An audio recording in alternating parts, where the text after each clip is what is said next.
So the best way to understand and describe Donald Trump and his administration is they're like that abusive boyfriend, abusive husband who always hits you. And when they hit you slash beat you, they say, look what you made me do. Look what you made me do. Now I have to hit you again.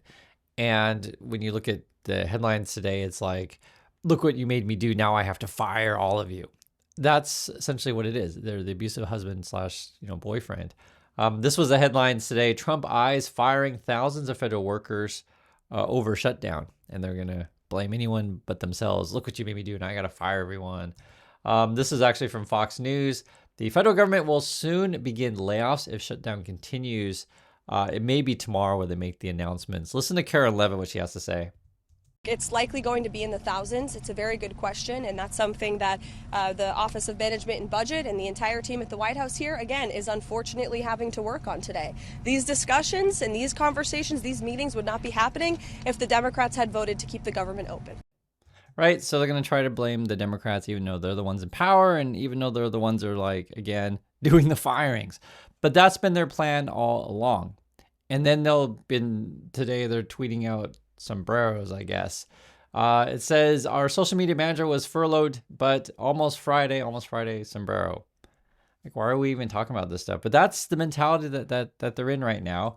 I'll tell Hakeem Jeffries right now, I make this solemn promise to you that if you help us reopen the government, the sombrero memes will stop. And I've talked to the President of the United States about that. Now, listen to Mike Johnson talk about the whole sombrero stuff. Many of you asked me this morning about sombreros and memes and why Hakeem Jeffries is all alarmed by that. But look, these are games. These are sideshows. People are getting caught up in battles over social media memes. We've got to keep this is not a game. We've got to keep the government open for the people. I don't know why this is so complicated. And to my friend Hakeem, who I was asked about, man, just ignore it. I mean, Gavin Newsom was trolling me last night. He painted me like a minion. He painted me yellow with big glasses and overalls. And I thought it was hilarious. You don't respond to it. For all my friends, R's and D's, don't respond to it. Get to work, do the people's business, and let's get on with it. Thank you all so much. And this is where the USA is at, where we're arguing about memes on social media. And I'll just be frank with you guys, and many Americans get distracted by that stuff. They fall for that stuff, and then it's an all TV show / entertainment. And then Trump comes out and fires everyone and convinces his base that it's their fault, it's the Democrats' fault, it's all everyone else's fault. It's not Trump's fault. I have to fire you. I have to hit you again. It's all your fault. Look what you made me do. It's bizarre. Now that's Mike Johnson. You can see how he talks in public, but there's some interesting behind-the-scenes footage how he talks in private. Just listen to this. The president is unhinged. He is unwell. What are you doing? Folks on your side are too. I don't control. Oh my God, please. That performance in front of the generals, I didn't see it. is so dangerous. You know I serve on foreign affairs and appropriations. Yeah. This is a collision of those two things.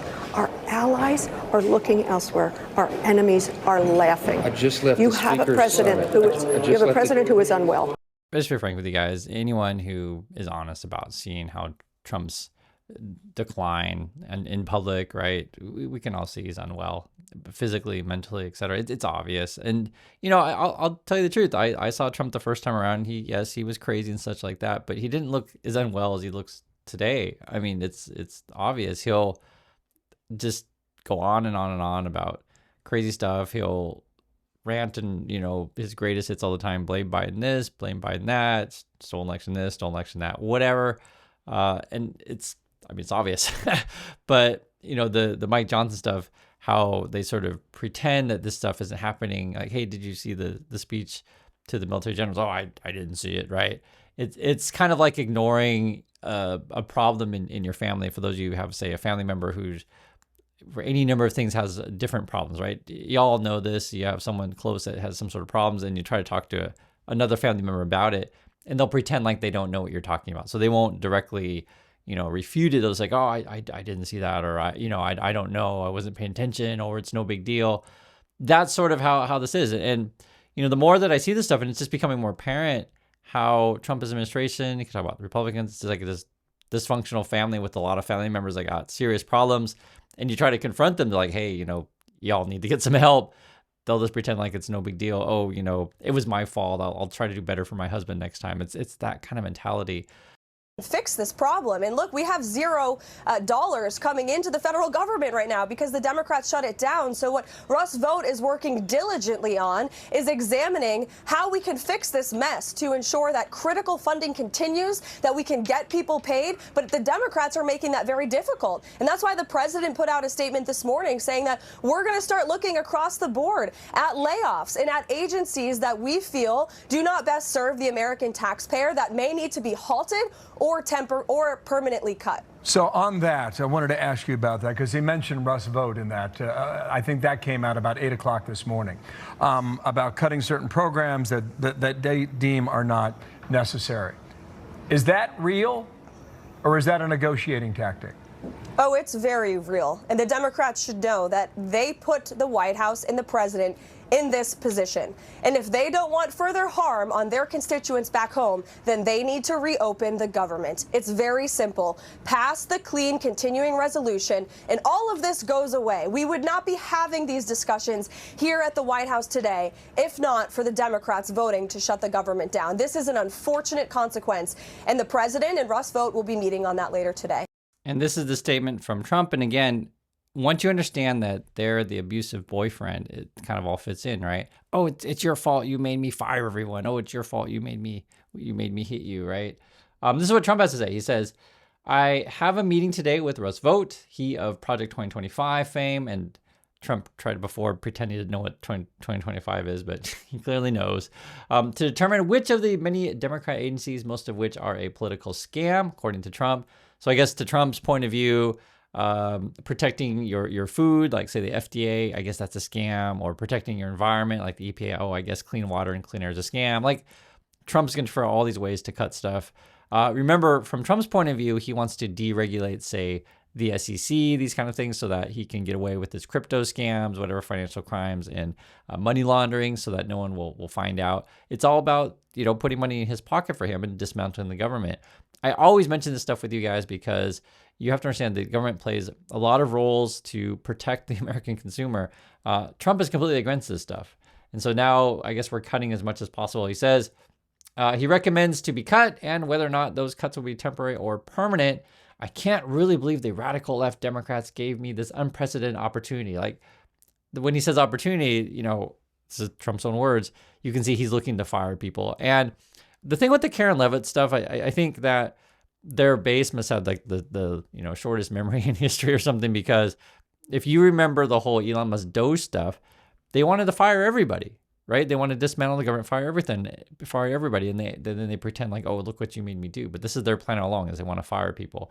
They are not stupid people, so maybe this is their way of wanting to quietly and quickly make America great again. So according to Trump, firing everyone is making America great. You also have this behind the scenes, right? Senior government officials privately warn against firings during shutdown. Basically, what's going on is you have, a lot of legal. Well, there's a lot of problems. You have a lot of legal ramifications. If you just fire people on a whim, which essentially like, hey, half of you are gone, because there's gonna be so many situations where people are like, hey, I'm completely wrongly fired, and they're gonna bring lawsuits. There is a budget, I guess, for Trump's point of view, to where he has always, done his career, be it in real estate, casinos, or whatever, in politics, to where I guess a portion of his budget is to defend lawsuits, and it's very wasteful in that regard. My opinion on this stuff is, again, it's to create chaos, to cover up his financial crimes. But what's going to end up happening for a lot of these things is like they'll try to fire people, call them up, email, whatever, harass people, and then they'll get sent home, and then they'll realize, oh my God, we actually need these people, and then they'll be brought back, or they'll be like, oh my God, we're facing lawsuits, we better bring them back. It's just to waste time, money. It creates stress for everyone. No one can focus on anything other than what's going on with my job, which is completely understandable when you got to put food on the table, etc. But remember that Trump has no experience with that kind of thing. He has no experience with working a regular job and struggling. His point of view is like, oh, I had to pick up the phone and everyone else did the work, and that was such a struggle, a day's work. It's just so ridiculous. And now I guess we're in an armed conflict / war, if you want to call it that, with the drug cartels. This is Fox News. They're putting out, Trump administration declares U.S. in an armed conflict with drug cartels. So I guess we're doing illegal conflicts now. Trump determined the U.S. is now in a war with drug cartels, Congress is told. And then also lawmakers from both sides press Pentagon on legal basis for cartel boat strikes. So already I think we've killed 17 people, and they're erasing the evidence, right? They destroy everything, so we don't know what's going on down there. And also want to make this clear, usually the standard operating procedures, you got this small boat going to who knows where, you say, turn the boat around, right? And if they don't, you shoot out their engines, basically, and then you board it or whatever. But, we're spending $1 million to blow these things up. And basically, in my opinion, try to start a war, or I guess in Trump's opinion, we're already there. And so that's what we're doing here. And if you're curious what's Trump's grift today, I guess he's building a library. This is from Fox News. It says, Trump Presidential Library to be built in Miami after Florida gifts waterfront site. So I'm pretty sure Florida's not just giving something out of the kindness of their heart. I'm sure they're getting something in return. But that's how Trump and his mafia administration run things. What's interesting, though, is that the Washington Post did a poll recently asking, people, what do you think about who's to blame for the current shutdown? Let's see what it says. So Trump and the Republicans are to blame. So this is the question. Is mainly responsible for the federal government partially shutting down. 47% say Trump, the Republicans in Congress. 30% say Democrats in Congress, and 23% say not sure. So Republicans are getting mostly the blame for this.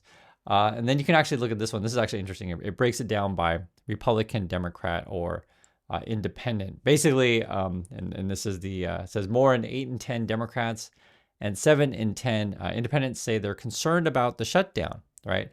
While fewer than half Republicans say the same.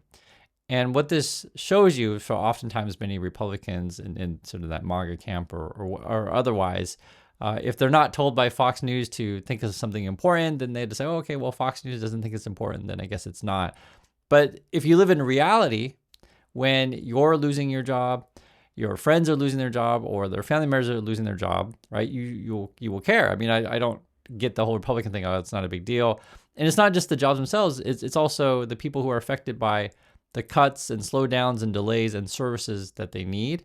And it's the effect on the communities, right? So when you remove people from the workforce, right, it's suddenly all the connected, be it contractors or services or whatever, are affected. So I guess from the Republican point of view, if the Fox News hasn't told me it's important, then I guess not.